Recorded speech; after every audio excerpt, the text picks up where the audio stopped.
고난도 함께 받아야 할 것이니라. 아멘. 예배당에 나와서 예배드린 성도님들과 또 사정이 어려워서 인터넷으로 예배드린 모든 성도님들에게 하나님의 은혜와 성령의 임재가 충만하시기를 축복합니다.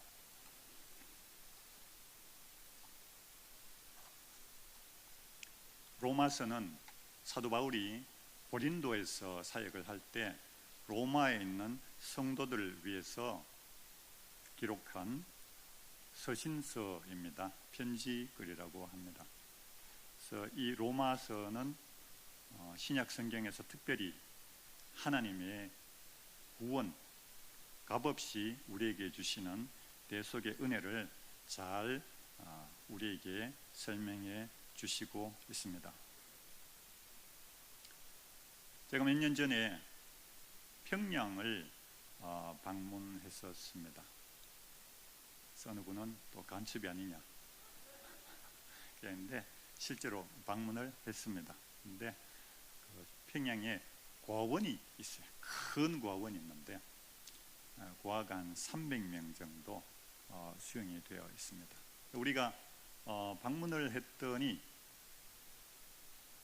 평양은 겨울에 춥습니다. 영하 20도 밑으로 내려가는데 창문이 없습니다.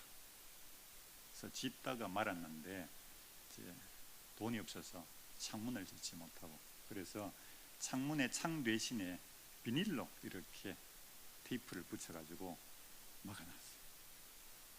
또 그 300명 사는 고아원에 큰 솥이 없습니다. 우리 교회 큰 솥은 400명, 600명 밥을 하는데 우리 권사님하고 또 식당 섬기시는 분들 너무나 수고를 많이 하시는 그런 좋은 식당이 있는데 그 국영인 큰 고아원에 큰 솥이 없더라고. 그래서 밥을 어떻게 하느냐, 할 쌀도 없답니다. 그렇게 해서 저희들이 이제 가져갈 때 비타민을 약국하시는 성도님들이 큰 가방으로 이제 그냥 무료로 주셔서 갖다 주었습니다. 그래서 이 고아원 담당 소아과 의사가 2명 있는데 이것이 무엇입니까? 비타민입니다. 네? 소아과 의사인데 비타민이 뭔지 모릅니다. 한 번도 처방을 해본 적도 없고 먹어본 적도 없는 것이죠. 겨울이 되면은 너무나 춥습니다. 더럽고 춥고 배고프지만은 이 고아들은 딴 데 갈 데가 없습니다. 사방이 막혀 있고 나가면 어디로 갈지 갈 바를 모르는 것이죠. 하늘을 봐도 땅을 봐도 슬프고 괴롭고 의지하고 기댈 데가 없습니다. 타락한 인간도 육적으로 영적으로 이 고아와 같은 존재였습니다. 사탄 마귀가 운영하는 고아원에서 앵벌이를 해야 하는 불쌍한 존재가 이 타락한 인간이었습니다. 허무한 시절을 보내고 깊은 한숨을 내쉬고 우울에 빠져 있을 때 그런 인간의 모습을 보시며 탄식하시는 분이 계십니다. 고아 같은 우리를 버려두지 않으시고 우리와 영원히 함께 하시는 분이 있습니다.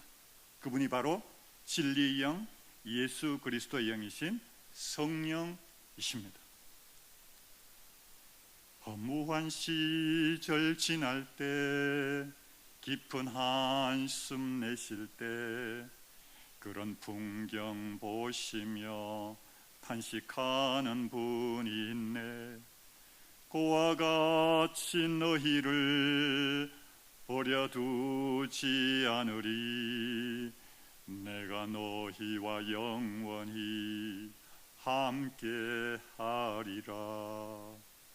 성령이 오셨네. 성령이 오셨네. 내 주에 보내신 성령이 오셨네. 우리 인생 가운데 친히 찾아오셔서 그 나라 꿈꾸게 하시네.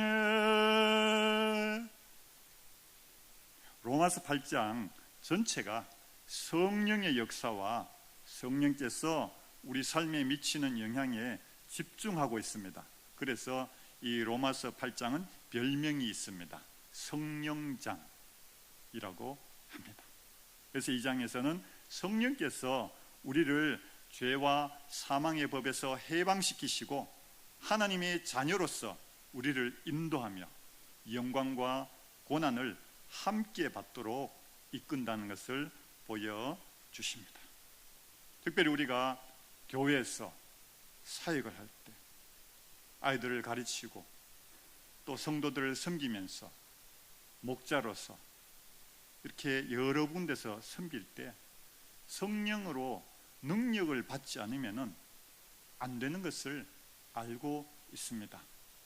그 지식이 아무리 많고 그 가진 것이 아무리 많고 다 갖춰져 있는 것처럼 보여도 성령께서 함께 하시고 성령께서 능력을 주시지 않으면 그 사역과 그 하는 것이 다 모래성이요 아무것도 이루어지지 않는다는 것을 알고 있습니다. 그래서 우리 먼저 믿는 우리 성도님들은 더욱 성령의 능력을 구하고 성령께서 나의 모든 섬김과 나의 모든 믿음 생활과 가정 생활과 사회 생활과 직장 생활에 함께 하시고 능력 주시기를 먼저 구해야 됨을 믿습니다. 사도행전 1장 8절, 누가복음 24장 47절에서 49절에도 성령께서 위로부터 능력을 주시기 전에 예루살렘을 떠나지 마라고 하셨습니다. 가장 중요한 세계 선교, 복음을 전할 때도 성령께서 위로부터 능력을 입혀 주시지 않으면 움직이지 말라고 하셨습니다. 그러면 거기서 뭘 해야 됩니까? 기도하라고 하십니다. 예수님께서 영광스럽게 부활하셔서 승천하신 다음에 열흘 동안 예루살렘의 120여 성도들은 기도하였습니다. 마가의 다락방에서 간절히 기도하였습니다. 약속의 성령께서 오실 때까지, 위로부터 능력이 임할 때까지 간절히 기도하였습니다. 그래서 그들이 오순절 성령의 능력을 받고 성령의 능력으로 15개국 사람들에게 각각 그 나라 말로서 복음을 전하게 되면서 예루살렘과 사마리아와 유대와 사마리아와 땅끝까지 복음의 증인이 되었던 것입니다. 오늘 우리가 로마서 8장 전반부를 우리가 말씀을 배울 텐데 하나님의 성령께서 이 말씀을 깨닫게 할 수 있도록 마음으로 기도하면서 함께 들었으면 좋겠습니다.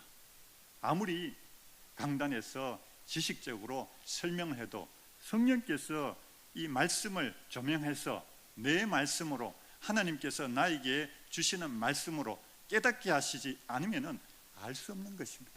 그냥 흘러가는 강단에 외치는 자의 소리에 불과한 것입니다.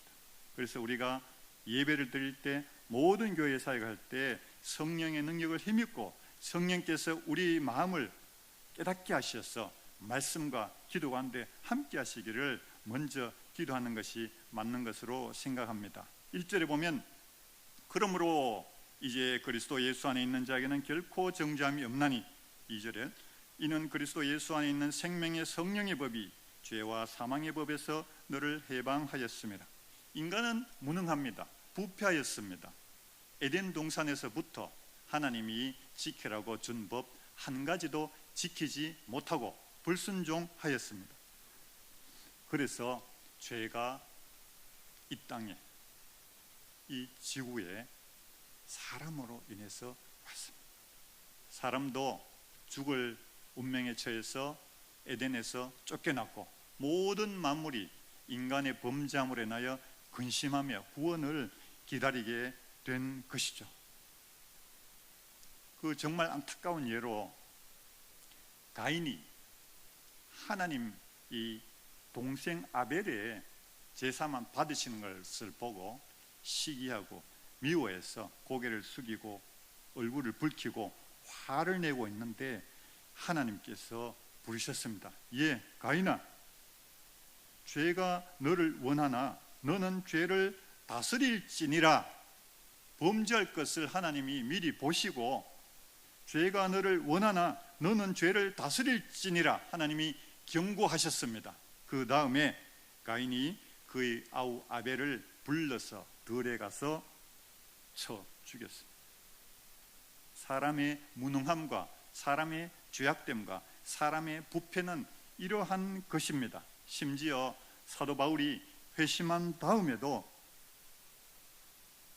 내 속, 내 육신에 선한 것이 거하지 아니한 줄을 아노니 원함은 내게 있으나 선을 행하는 것은 없노라. 내가 원하는 바 선은 행하지 아니하고 도리어 원하지 아니하는 바 악을 행하는도다. 이렇게 고백을 하고 있습니다. 그래서 구원받은 성도들도 죄의 잔재가 남아있고 우리가 육신을 입고 있기 때문에 이 죄의 사슬의 억압은 가볍게 볼 것이 아닌 것입니다. 하지만 바울 사도는 그러므로 이제 그리스도 예수 안에 있는 자에게는 결코 정죄함이 없나니라고 선언을 합니다. 자기는 아직 내 속에서 육신의 법과 성령의 법이 싸우고 있지만 그러나 그리스도 예수의 은혜로 말미암아 결코 정죄함이 없다고 선언하고 있습니다. 이 선언이 저와 우리 모든 성도들이 선언이 된 줄 믿습니다. 다음, 그리스도께서 우리를 위해서 십자가에서 죄를 대신 받으셨습니다. 그리고 죽으셨다가 3일째 부활을 하셨습니다. 이 죽음과 부활은 하나님께서 우리 사람들을 너무나 사랑하셔서 주신 것입니다. 왜입니까? 하나님 앞에 불순종했을 때 선과 악을 깨닫게 된 사람은 곧 그 속에 있는 양심으로 선과 악을 알게 되었습니다. 이 양심으로 인해서 사람이 구원을 받지 못하였습니다. 그래서 하나님께서 확실히 알지 못하는 사람에게 돌판에 새긴 법을 주셨습니다. 그것이 십계명이요, 십계명이 확장된 것이 곧 율법입니다. 돌에 새겼으니까 누구도 다 보고 알 수 있다. 우상을 섬기지 마라, 하나님을 섬겨라, 안식일을 지켜라, 내 부모를 공경하라, 살인하지 말라, 간음하지 말라, 도둑질하지 말라. 돌에 새겨서 누구라도 보고 알 수 있도록 주셨습니다. 그러나 이 율법도 사람들이 지키지 못하였습니다. 심지어 택한 백성 이스라엘 백성마저도 이 율법을 지키지 못하고 이 율법을 주신 하나님의 그 뜻을 깨닫지 못하고 그 조문 가지고 싸우고 정죄하고 이렇게 하나님 앞에 부패하고 타락했던 것입니다. 그래서 유일한 하나님의 방법으로 죄 없으신 하나님의 독생자 예수 그리스도를 보내주셨는데 예수님께서 십자가를 지시고 부활하시고 승천하심으로 구원의 큰 틀을 만드셨습니다. 이제 사람들의 죄가 다 예수님의 십자가에 옮겨짐으로 해서 우리의 죄를 없는 것으로 하나님이 인정을 해 주신 것이죠. 그러나 사람은 아직 육신을 입고 있기 때문에 어느 누구나 육신을 다 입고 있습니다. 그러므로 어린 사람이나 나이 든 사람이나 남자나 여자나 이 육신의 틀을 벗어나기 전에는 죄에서 완전히 자유로울 수가 없는 것이죠. 이렇게 고아와 같이 불쌍한 우리에게 하나님께서 특별한 선물과 특별히 도우시는 분을 보내주셨는데 그분이 바로 성령님이신 것이죠. 성령님께서 우리에게 오셔서 구원을 차근차근 이루어 주십니다. 어떤 순서입니까? 신학자들의 정리에 따르면 하나님이 예정하시고 선택하시고 우리를 하나님의 품으로 부르시고 중생을 씻기시고 회개하고 믿음을 가지게 하시고, 그리고 의롭다 하시고 우리를 양자 삼으시고 살아간 동안 거룩하게 성화시키고 하나님 나라에 갈 때까지 성령께서 이끌어 가시는, 견인하시고 마침내 하나님 나라에 갔을 때는 영화롭게 하실 것이다. 그 영화는 무엇입니까? 예수 그리스도께서 받으신 그 영화를 우리도 거기에 동참하게 되는 것이죠. 그럼 우리는 예수 그리스도의 십자가와 부활을 분명히 확신하고 우리가 회개하고 하나님의 자녀가 되었습니다. 하지만 날마다 하나님의 성령께서 우리를 성화의 과정으로 장성한 그리스도의 분량에 자랄 때까지 이끄시도록 기도하고 말씀 보고 밖에 나가서 기도와 말씀을 실천해야 될 줄 믿습니다. 세상은 어지럽고 세상은 교회를 반대하고 있습니다. 세상은 말씀을 거역하고 있고 학교에서 가르치는 것도 많은 부분이 하나님의 법과 하나님의 말씀에 반대되고 있습니다. 그러나 성도는 어떤 존재입니까? 주의 말씀의 증인이요, 우리를 위해서 십자가를 지고 다시 부활하셔서 우리의 부활의 첫 열매가 되신 예수 그리스도의 증인됨을 믿습니다. 그러므로 세상이 아무리 우리를 공격하고 우리를 도전하고 이 교회와 성도와 말씀을 무시하고 비방하더라도, 그러나 우리는 굴하지 않습니다. 왜? 우리와 함께 하시는 성령님께서 있기, 우리와 함께 하시기 때문입니다. 4절에 보면 육신을 따르지 않고 그 영을 따라 행하는 우리에게 율법의 요구가 이루어지게 하려 하심이니라 말씀하셨습니다. 무엇입니까? 우리는 죄를 지었고 죄를 짓고 있고 앞으로도 죄를 지을 존재입니다. 그러므로 죄의 결과는 사망이요 죽음이요 사형이라고 로마서에 분명히 기록하고 있습니다. 이것이 율법의 요구이고 하나님의 공의인 것입니다. 죄를 지은 자는 벌을 받아야 되고 죄를 지은 자는 하나님과 떨어져서 영원한 사망으로 들어가게 되는 것이죠. 하지만 하나님께서 예수 그리스도를 통해 우리를 구원해 주셨음을 날마다 눈을 뜨면 감사하고 잠자기 전에 감사하는 감사의 삶을 살아야 될 줄 믿습니다. 5절에서 13절까지는 육신의 사람과 영의 사람을 비교하고 있습니다. 우리 다 같이 6절 말씀을 같이 읽도록 하겠습니다. 6절 말씀. 육신의 생각은 사망이요 영의 생각은 생명과 평안이라. 아멘. 육신의 생각은 무엇입니까? 로마서 1장 21절부터 32절에 보면은 육신의 생각 중에 첫 번째가 하나님을 영화롭게도 아니하며 감사하지도 아니하고 하나님의 영광을 썩어질 사람과 새와 짐승과 기어다니는 동물 모양의 우상으로 바꾸었느니라. 우상 숭배가 육신의 생각의 1번입니다. 꼭 돌이나 금이나 쇠나 나무로 만든 이런 우상이 다 우상이 아닙니다.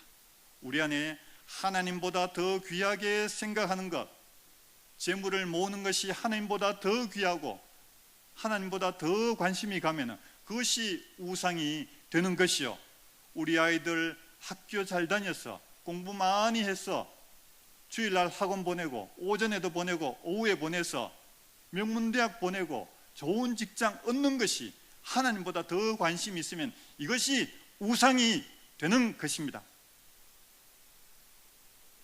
육신의 일을 분명히 하나님께서 버리라고 말씀하시고 있습니다. 또 다른 것은 무엇입니까? 마음의 정욕대로 더러움에 내버려 두사 본능대로 살아가게 하는, 특별히 음란하고 동성이하는 더러운 음욕에 사로잡혀서 가는 것을 하나님은 육신의 생각이라고 말씀하고 있습니다. 그 외에도 불의와 추악과 탐욕과 악의와 시기와 살인과 분쟁과 사기와 악독, 이런 많은 것들이 육신의 생각인 것이죠. 육신의 생각과 행함의 끝은 사망입니다. 사도 바울이 분명히 기록하고 있습니다. 사형에 해당한다. 육신의 생각을 따라가고 하나님을 버리고 우상을 따라가면은 사막에 이르는 줄 분명히 아시기 바랍니다. 이는 저와 우리 모든 성도들에게 다 같이 해당되는 것입니다.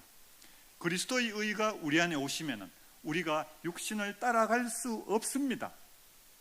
가려고 하는데 누가 붙잡습니다. 그러면 안 돼. 그러면 안 되지. 누구십니까? 우리 안에 계시는 성령께서 말씀하시는 것이죠.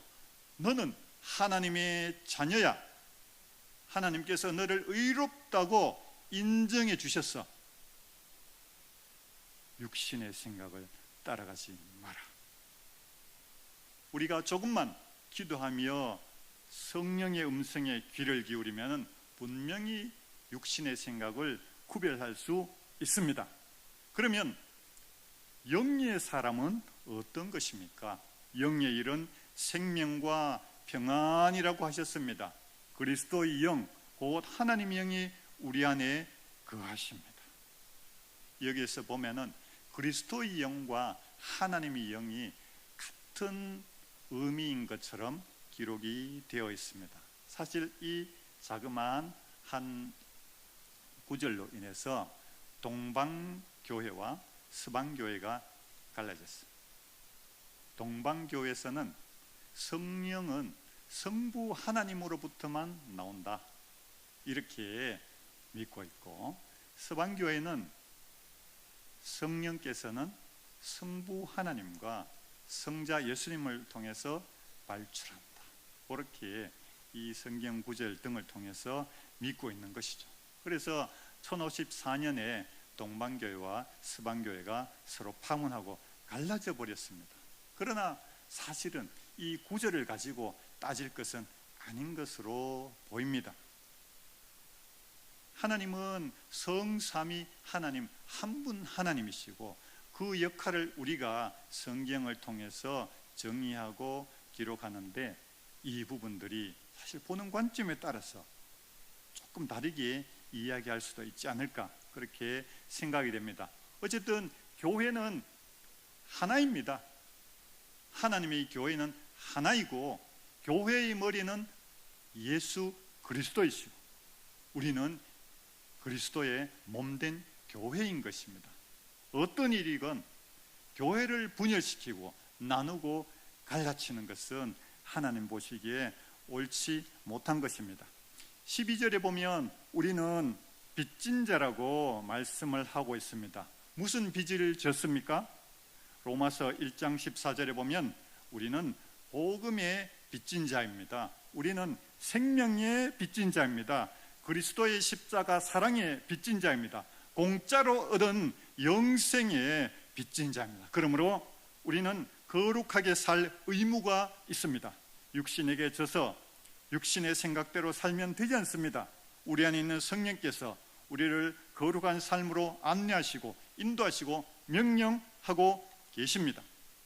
14절부터 17절까지 보면은 하나님의 영, 성령으로 인도함을 받는 사람의 특권과 의무에 대해서 말씀하고 있습니다. 놀랍게도 성령으로 인도함을 받는 사람을 하나님의 아들 휘오스라고 기록하고 있습니다.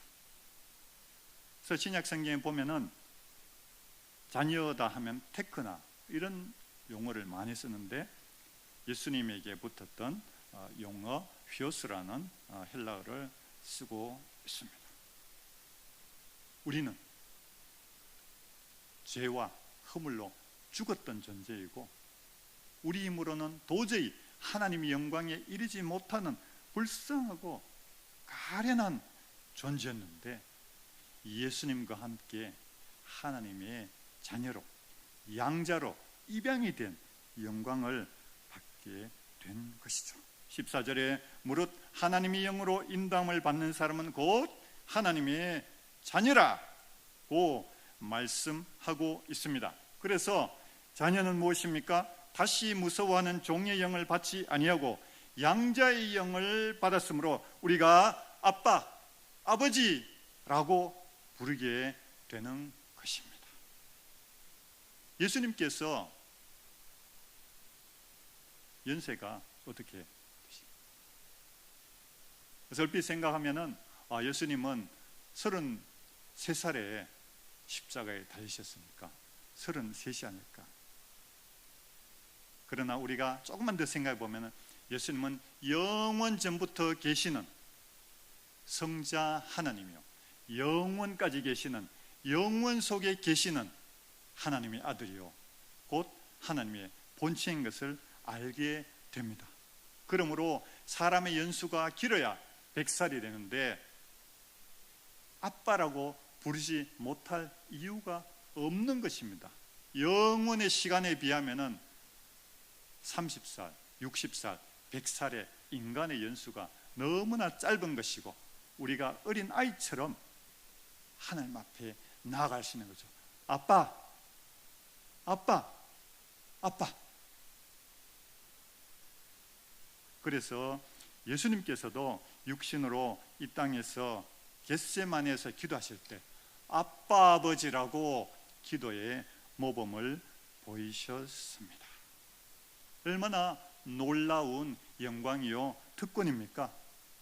종은 주인을 보고 아빠라고 부르지 못합니다. 유명한 홍길동전에 보면은 서자도 아버지라고 부르지 못했습니다. 나으리, 그게 한이 돼서 홍길동이 집을 나가고 힘들게 살았던 것이야. 그런데 우리는 죽었던 죄인이지만 창조주 하나님, 영원한 하나님, 역사의 주인이신 하나님을 아빠라고 부를 수 있는 놀라운 특권을 받았고, 아빠라고 부를 수 있을 뿐더러 하나님의 상속자가 되었다, 이렇게 바울 사도는 말씀하고 있습니다. 이 영광과 이 권리와 이 특권은 성령께서 친히 우리의 영과 더불어 우리가 하나님의 자녀인 것을 증언하신다, 이렇게 말씀하고 있습니다. 17절 다 같이 함께 읽도록 하겠습니다. 자녀이면 또한 상속자 곧 하나님의 상속자요 그리스도와 함께한 상속자니 우리가 그와 함께 영광을 받기 위하여 고난도 함께 받아야 할 것이니라. 아멘. 우리가 받아야 할 고난은 어떠한 것이 있습니까? 선을 행함으로 고난을 받습니다.